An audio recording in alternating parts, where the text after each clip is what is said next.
Votre médecin généticien ou conseiller en génétique vous a proposé une analyse génétique. Avant de la réaliser, votre accord est indispensable. Le document qui vous est proposé se nomme consentement.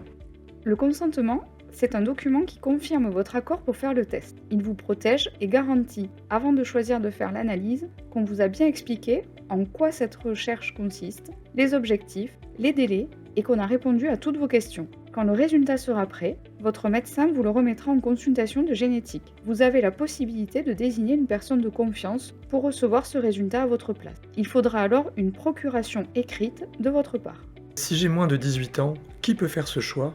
Dans ce cas, ce sont vos parents qui prennent la décision finale de la réalisation du test. Mais votre accord sera toujours recherché. Votre point de vue compte, quel que soit votre âge ou votre situation. C'est également le cas si vous êtes sous tutelle ou curatelle. Dans ce cas, l'accord du tuteur ou la présence du curateur serait nécessaire. C'est quoi un résultat de signification incertaine?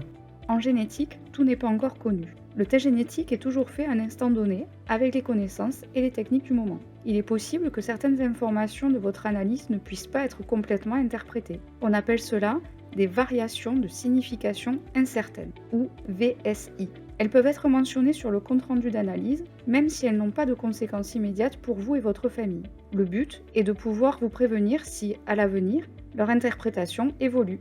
Est-ce que mon test peut révéler des informations inattendues?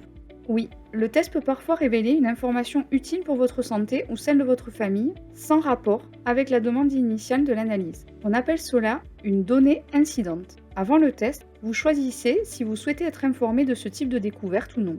En quoi ma famille peut-elle être concernée par ce test? Certains résultats peuvent être importants pour la santé des autres membres de votre famille, même éloignés. Si une telle information était identifiée, il serait nécessaire d'en informer vos proches. Votre médecin vous désignera alors les personnes à informer en priorité. Il sera de votre responsabilité légale de les en avertir, soit en les prévenant vous-même, soit en demandant à votre médecin de le faire à votre place. Dans ce second cas, vous devrez communiquer à votre généticien les coordonnées des personnes à prévenir. Si j'ai fait un don de gamètes, est-ce important d'en parler?